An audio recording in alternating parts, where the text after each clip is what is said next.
O deputado federal pelo PSOL, pastor Henrique Vieira, foi debater lá no Três Irmãos Podcast contra o Ben Mendes, que entrou no partido do MBL e agora vai ser candidato a governador por Minas Gerais. Esse foi um debate de forte confrontação de ideias, mas que ambos mantiveram uma fala polida e educada. É tipo um concurso de tentar ofender o outro sem usar palavrão. Teve alguns momentos de faísca e como tem quase 3 horas de debate, eu separei os melhores momentos pra gente reagir junto. Vamos lá. Sou cristão, presbiteriano e falo isso com bastante orgulho de ser, principalmente em um tempo que nós estamos vivenciando no Brasil, onde se você vai para o debate público e você se identifica como cristão, automaticamente tentam te colocar a pecha de fundamentalista, tentam te colocar a pecha de radical. Se amar a Jesus Cristo acima de todas as coisas e a sua palavra é ser radical, podem me chamar de radical. Calma aí, Tony Hawk. Não pode nem mais ser fundamentalista que já me chamam do que eu sou. Hoje nós temos um Supremo Tribunal Federal que tem se tornado uma quase corte criminal, uma corte revisora, uma corte legislativa. Essa é a batalha do século, hein? STF versus extrema-direita. Parece que eles estão segurando o progresso do Brasil, né? O dia que não tiver mais STF, o Brasil avança. Eu só não sei pra onde. Acredito, por isso, que todas as pessoas, para não fugir do tema aqui do nosso debate, todas as pessoas do Brasil são livres e têm o direito constitucional de expressar a sua fé. Nenhum brasileiro deve e nem pode ser perseguido por manifestar a sua fé. E quando eu digo fé, eu quero dizer cristianismo. Se alguém atacar o seu terreiro de Umbanda, não pode achar ruim porque a pessoa está expressando a fé dela. E me traz preocupação saber que tem, neste momento, um pastor presbiteriano indiciado pela Polícia Federal por causa de um sermão que pregou.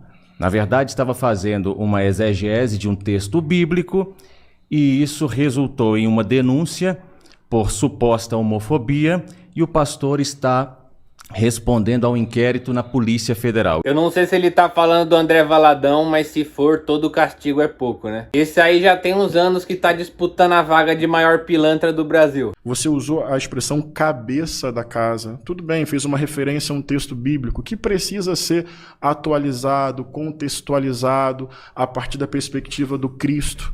A ideia de homem como cabeça, o efeito final é o feminicídio. Eu lamento que o deputado Henrique Vieira, que se identificou como um pastor batista, uma igreja histórica, tenha relativizado um texto sagrado, dito que precisa atualizar o texto bíblico. A gente entende essa corrente que está se levantando aí, e o Henrique Vieira, ele diz que ser o cabeça é justamente o que causa o feminicídio. Então ele acaba de culpar Jesus Cristo e o apóstolo Paulo pela morte das mulheres. Isso é uma grande heresia. Imagina se não fosse fundamentalista, né? Os fundamentalistas sempre têm essa pegada. A Bíblia não pode ser alterada a uma vírgula. Nós devemos levar ao pé da letra este documento da Era dos Metais. Só uma pergunta. O apóstolo Paulo escreveu uma carta para Ben Mendes? Por que você tá se intrometendo nas coisas que ele escreveu pros outros? Quando os órgãos de inteligência descobrem que existe no Brasil o maior esquema de corrupção da história do país, que é o Banco Master, nós temos alguns deputados que não assinaram o requerimento da CPMI do Banco Master. Por que o senhor não assinou? Foi? Isso. 5 minutos para a resposta. Bem, eu assinei, mas já vou falar sobre isso. Tem uma desinformação na sua pergunta. Bem, você não está usando barba. Você relativizou um texto bíblico? Não. Você atualizou um texto Não, bíblico? também não. Então é isso. Texto fora de contexto vira pretexto para qualquer coisa. Frase de professor de cursinho, né? Mas é um argumento válido. Cada igreja tem a sua conduta moral. Mas no final das contas é só formalidade. Tem igreja que não deixa a mulher pregar até hoje, por exemplo. Tem igreja que mulher prega. Qual é a diferença no final das contas? Nenhuma, porque pregação é sempre chato. Isso, o protestantismo tem tantas vertentes, porque a divergência pode ser celebrada e respeitada, e não demonizada, como é a sua prática. Um temperamento colérico que confunde convicção com ódio. Você não precisa me chamar de herege, você pode só discordar de mim. Mas é uma heresia. Eu acho que é não tem esse tipo de interação. O nome é heresia. Acho que, tenta colocar os pés no chão, respirar pelo diafragma e respeitar o meu tempo de fala. O pastor já começou a catimba já. Falou de diafragma para tentar entrar na mente do Ben Mendes. Quando o Henrique Vieira se depara com um requerimento de CPMI que de fato avançaria pelas articulações, pode consultar a internet? Como é que vai ser? A gente não combinou nada, mas vamos deixar desligado, pode ser? É porque pode sempre ser? foi, sempre foi vedado. Vamos deixar desligado. Porque senão aí o pastor, o deputado desligado. Pergunta para assessor, chat GPT, e eu vou ficar aqui sem a devida atenção. Ele quer atenção, gente. Vamos prestar atenção nele. O pastor já sabe que aqui ele já adentrou no terreno improdutivo. Agora é só começar a fazer uma hortinha na cabeça do bem. Para corrigir, eu não sou do MBL. MBL é um movimento, Missão é um partido. Eu sou da Missão. Há pessoas na Missão que pertencem ao MBL. Sim, isso é fato. Os fundadores da Missão são do Movimento Brasil Livre. Eu não sou do Movimento Brasil Livre. Sou do Partido Missão, da Missão. Galera, eu só quero concorrer na eleição. Eu não ando junto com esses otários, não. Henrique Vieira, deputado, respondendo a sua pergunta sobre o fim da escala 6x1. Sim. É uma proposta extremamente populista. Tudo que faz bem pro povo é populismo, é? Essa Erika Hilton safada tá tentando ganhar voto da população, melhorando as condições de vida dela. O padre Júlio Lancelotti é outro, ficar alimentando o mendigo aí, mó populista. Se você conversar, você é deputado, certamente você precisa conversar com as pessoas. Sim. As pessoas não vão ao teatro, as pessoas não vão ao museu, as pessoas não vão às experiências culturais, não é porque elas não têm um dia na escala. É porque elas não têm dinheiro. Os dois, na verdade, né? Mas assim, de vez em quando faz bem dormir também. Podemos concordar que é saudável cumprir uma certa quantidade de horas de sono? Para além do que a pessoa vai fazer com o dia de folga dela, eu estou aqui pelo direito da pessoa não fazer nada. Que nem o Nicolas Ferreira. Quem não conhece a esquerda, quem não conhece o PT ou o PT Júnior, que é o PSOL, o partido do deputado Henrique Vieira, que o compra. O pior é que chamar o PSOL de PT Júnior é engraçado mesmo. Como ele disse, ainda bem Lula, temos justiça social. Henrique Vieira, como que você avalia, o senhor, me desculpe, a quebra da formalidade, como o senhor avalia a educação no atual governo? Sim, obrigado. Bem. Isso foi engraçado, bem. Bem. É que o som se repetiu, não é mesmo? Porque quando tem um que ri do outro quando discorda, quando tem um que chama o outro de herege na primeira diferença teológica, quando tem um que sistematicamente interrompe o outro, é só o mesmo um. Isso é a forma sua, de vocês, do seu campo de fazer política. Vocês precisam de cura para esse ódio. Vocês precisam reconhecer a minha dignidade como cidadão, como ser humano, como alguém que discorda. E no caso, a plataforma política que eu defendi em 2022 foi maioria, ganhou a plataforma de vocês. Então, é preciso respeitar a diferença. Eu ouvi coisas que você falou que eu discordo profundamente. Não te interrompi, não ri de você, nem produzi a ideia de que você é um inimigo que tem que ser tratado como herege, por isso eliminado. Então não é só o conteúdo, bem. A forma de fazer um debate diz sobre o nosso caráter, a nossa convicção democrática e a nossa capacidade de lidar com o diferente e com a diferença.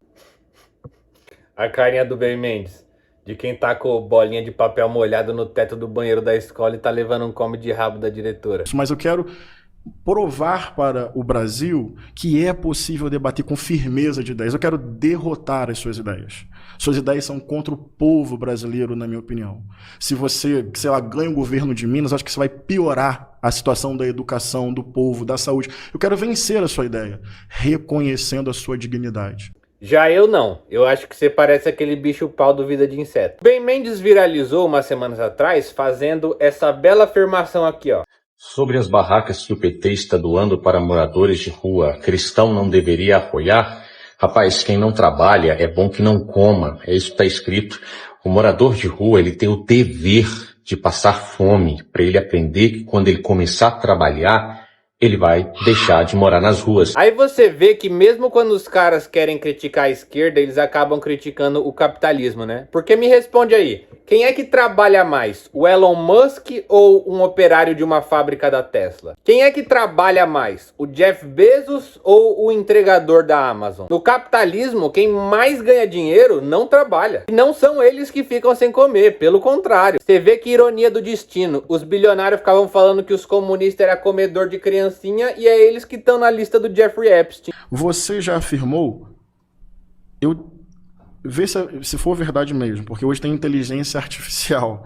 Você já afirmou que pessoas em situação de rua precisam passar fome para aprender. Eu não sei se era você mesmo, se foi o que você quis dizer. Você considera realmente isso justo? O pastor tem até dificuldade de acreditar. Tipo, mano, você confirma que você falou essa bosta aí mesmo? Esses caras do MBL são contra benefício, pastor. Então guarde para si o seu benefício da dúvida. O que eu vou dizer que o que eu estava falando naquele story, e não recuo, era uma exegese de um texto bíblico de 2 Tessalonicenses, capítulo 3, versículo 16, que Paulo escreve e diz: quem não trabalha é bom que não coma, para não ser peso aos outros. Quem deliberadamente escolhe não trabalhar não tem o direito de sobrecarregar alguém que está trabalhando para mantê-lo no ostracismo. E esse texto, porque eles não gostam muito de Paulo, então eles querem cancelar Paulo da Bíblia. Então vamos lá para Gênesis. Esse texto de Paulo é um texto que concorda com Gênesis, que diz que do suor do seu rosto comerás. Mas não vai dar para eu explicar isso para o Henrique, porque o Henrique não crê na Bíblia. Por isso que eu disse, na autoridade suprema da Bíblia, aliás. Autoridade suprema da Bíblia. Você vê que eles inventam qualquer coisa para não dizer fundamentalismo religioso. Para mim, na minha fé e respeito à diversidade, defendo o Estado laico. Para mim, Jesus é Deus Emanuel, é Deus entre nós, é a palavra encarnada. Então, a partir da palavra Jesus, eu interpreto todos os textos. E assim, Jesus atualiza para mim e eu busco, com contradições, erros e acertos, a partir de Jesus, interpretar a Bíblia e caminhar como discípulo dele, e por graça, e não por mérito pessoal. Este Jesus, que é o filtro da interpretação da Bíblia, diz: quando tive fome, vocês me deram de comer. Esse Jesus, quando estava diante de pessoas em sofrimento, se movia de íntima compaixão. Esse Jesus fez a multiplicação de pães e peixes. Então, eu fico imaginando qual teria sido a postura deste Jesus a partir da perspectiva do bem. Quando os discípulos chegaram e falaram assim: olha, despede a população porque já está tarde. Jesus diria o quê? Na sua perspectiva, despede mesmo, bando de vagabundo, quem não trabalha não come. O Ben Mendes ia chegar em Jesus lá com a equipe da Ronda do Consumidor lá, um cinegrafista, um microfonezinho. Jesus, você não vai oferecer um lanchinho para ressarcir a população? Mas o governo Lula, neste momento, Henrique, está privatizando o Rio Tapajós, o Rio Madeira e o Rio Tocantins, Henrique. As lideranças indígenas estão sendo humilhadas no norte do país agora, porque o governo, a despeito inclusive de licenciamento ambiental, determinou por decreto a privatização de águas. E a pior parte é que nesse ponto o Ben Mendes tá certo. Mas só nesse ponto também. Mas o MBL gosta de privatização, né, o Ben? Você devia estar elogiando o Lula por ter feito essa pela direita. Aliás, todo o apoio à manifestação dos nossos parentes lá, hein? Henrique, eu acredito que um cristão só pode ser de esquerda se ele não entender verdadeiramente quais são as pautas da esquerda, e todas elas. Acredito que existem cristãos piedosos que são de esquerda, mas porque eles não conhecem exatamente quais são as bandeiras que a esquerda levanta. Por quê? Porque um cristão, ele vai defender o direito à vida sempre, porque ele acredita que a vida é um dom supremo de Deus e que você deve preservar a vida do feto, porque está escrito que os dias dele foram escritos antes mesmo de existirem. Então um cristão verdadeiramente não vai ser a favor do aborto. É verdade, né? Deixa essas pobres se fudendo. As ricas fazem aborto lá na clínica. Agora, como diria Jesus, os pobres que se virem, pois os filhos deles hão de ser mão de obra barata. E o que é descaracterizar a criação de Deus? Deus criou macho e fêmea.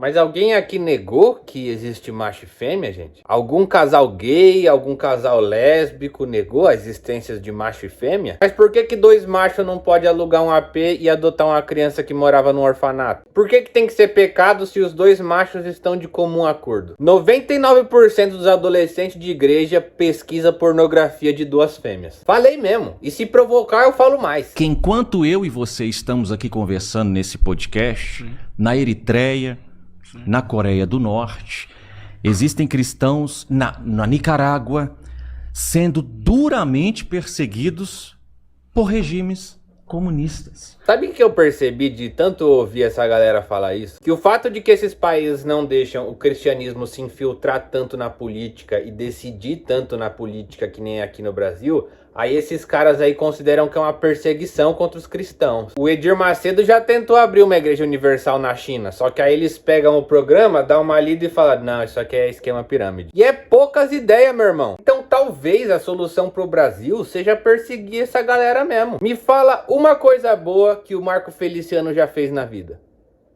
Caso encerrado. Eu entendo que existem cristãos piedosos que sejam de esquerda, mas eles não entenderam o que verdadeiramente a esquerda é. Porque no dia que ele entendeu o que verdadeiramente a esquerda é, eu não digo que ele vá para a direita. Ele só vai deixar de ser esquerda. Porque Jesus não é nem de direita nem de esquerda. Eu acho uma blasfêmia quando tentam dizer que Jesus é um ou é outro. Ah, então Jesus é do centrão, é? Você está me dizendo que Jesus seria afiliado ao MDB, senhor Ben 10? Tem cristãos perseguidos no mundo inteiro. E onde há perseguição religiosa, nós temos que ter solidariedade. Mas no Brasil não somos nós. No Brasil são as mães de santo, são os pais de santo, são as crianças do axé que sofrem hostilidade na escola. Então você citou os cristãos da Coreia. Vamos citar o axé do Brasil e defender a dignidade, a liberdade religiosa dos nossos irmãos de fé lá, com certeza, com certeza. Mas no Brasil, a intolerância religiosa é mediada pelo racismo e quem sofre não somos nós cristãos. Eu, com uma Bíblia debaixo do braço, não sofro hostilidade na rua, mas uma mulher com as suas guias pode sofrer. E vamos parar com essa ideia de que na Coreia persegue cristão? Porque crente tem uma mania de querer achar que todo país tem que ser crente também. Os malucos é da Ásia, mano. Eles lê Confúcio, lê Buda. Você acha que vai ter uma Deus é amor na Coreia do Norte? Me poupe, né, mano? Me fale sobre o artigo 37 da Constituição. O que você acha do artigo 37 da Constituição da República? Me lembra o texto dele, por favor. Deputado, é o principal artigo. Não importa. O mais importante mas o senhor precisa saber, deputado. Olha, tá bom.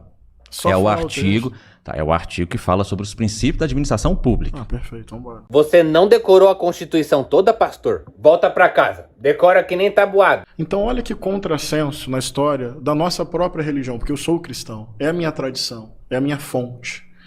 Bem, o Império Romano matou Jesus, historicamente falando.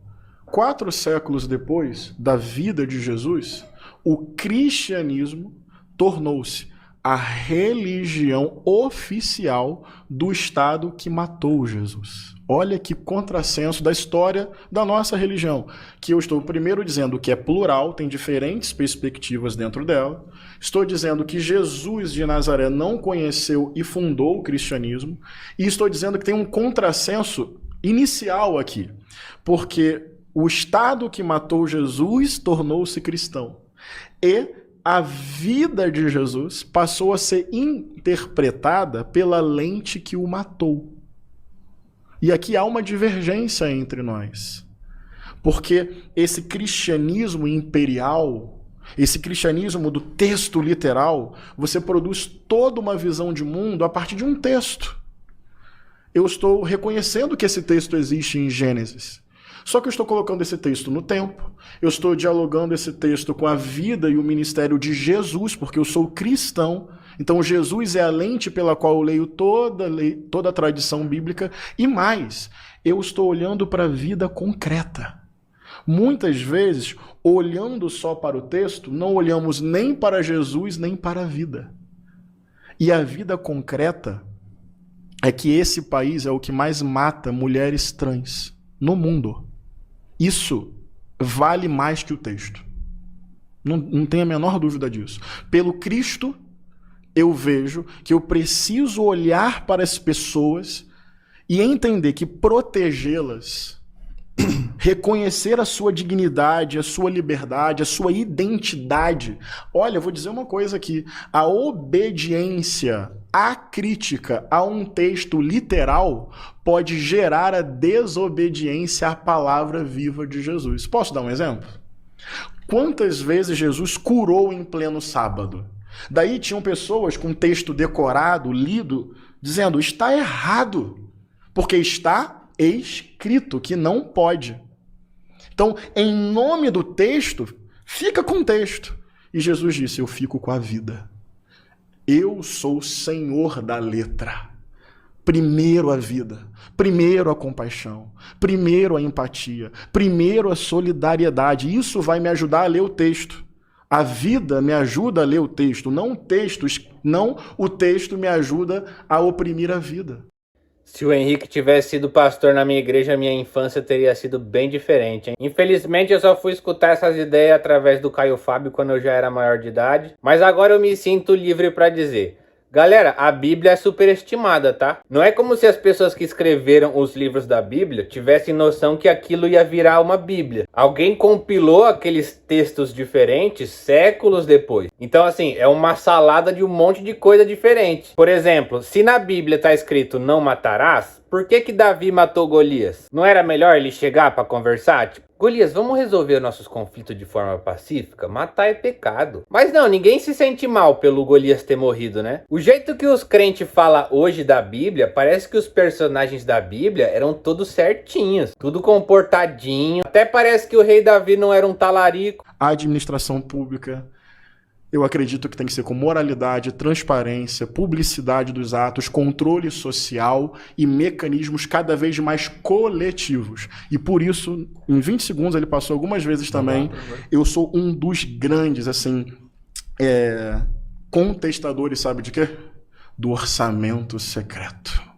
Que é essa farra no Congresso Nacional que pega muita gente. Às vezes eu sinto que a gente esqueceu que tá vivendo um escândalo de corrupção maior que o mensalão, né? Tipo assim, tá rolando. As aves estão voando, o vento tá ventando forte pra cacete, as árvores estão sendo derrubadas pela chuva e o orçamento secreto tá comendo solto. Você é o dito pastor. Eu acredito mais que você seja da Umbanda ou do Candomblé. Eu acredito. Eu acredito que você tá lá. Você só não conseguiu assumir isso ainda, porque você entrou no Congresso Nacional usando o nome Pastor Henrique Vieira, mas eu acho que você pode adotar Pai Henrique de Oxum, Babalorixá Henrique, porque você já cultuou Iemanjá. Esse é o tipo de coisa que quando o crente fala eu já sei que é mentira antes de pesquisar. Esses caras têm tanto medo da Umbanda que eu comecei a ir no terreiro pra ver como é que é. E sabe o que eles me disseram lá no terreiro? O inferno é aqui. Aí quando eu escuto o Ben Mendes falando, eu acredito. Por isso que você vai para uma cerimônia para cultuar Iemanjá. É mais honesto você se assumir publicamente como um bandista ou como um candomblessista. Mas por conveniência, você precisa se apresentar como um pastor para enganar os cristãos, acreditando que você seja pastor, mas você cultua entidades do culto afro-brasileiro. Você diz que não acredita no Deus Todo-Poderoso e você diz que a Escritura, você aniquila a inspiração divina das Escrituras. Você é um perigo para o cristianismo. Aquilo que o Ben fez aqui agora, de você olhar para as religiões de matriz africana com um olhar assim que carrega depreciação é fruto de uma perspectiva racista, porque você olha para o catolicismo, é uma religião diferente. Você olha para o judaísmo, é uma religião diferente. Você olha para a Umbanda e para o Candomblé, não é só a diferença. Vem uma lógica de inferioridade, de batalha espiritual. Não estou dizendo que você falou essa parte, não. Okay. Inferioridade, batalha espiritual, tem que repreender em nome de Jesus. Por que essa seletividade relacionada especificamente às religiões de matriz africana? Porque escandaliza mais você eu ter ido sim participar do 2 de fevereiro e fiz um vídeo me reafirmando como cristão, como discípulo de Jesus, respeitando aquela tradição religiosa, sendo abraçado fraternalmente por aquelas pessoas. Repara, o Brasil bate recorde de violência contra terreiro. Não apareceu na sua fala. Ele ficou escandalizado comigo, porque eu fui lá num ato de ponte, de diálogo, para dizer isso aqui é legítimo dentro de uma cidadania, de uma democracia. O título do meu vídeo era Transformando Muros de Preconceito em Pontes de Comunhão. Mas o escândalo é comigo. Não é com a mãe de santo ameaçada, perseguida, o terreiro depredado, a criança hostilizada. Eu sou o problema, eu sou o perigo.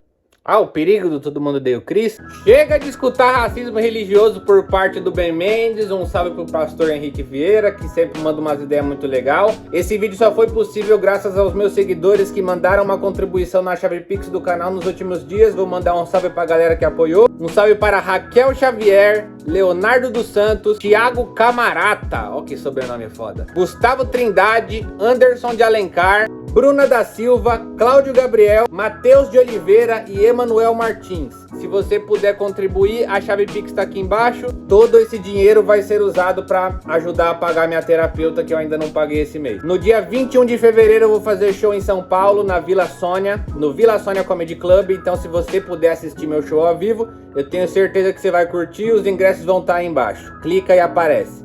E se você assistiu esse vídeo até o final, deixa um comentário escrito: MBL fez omissão. Em homenagem ao partido deles, né? É nóis.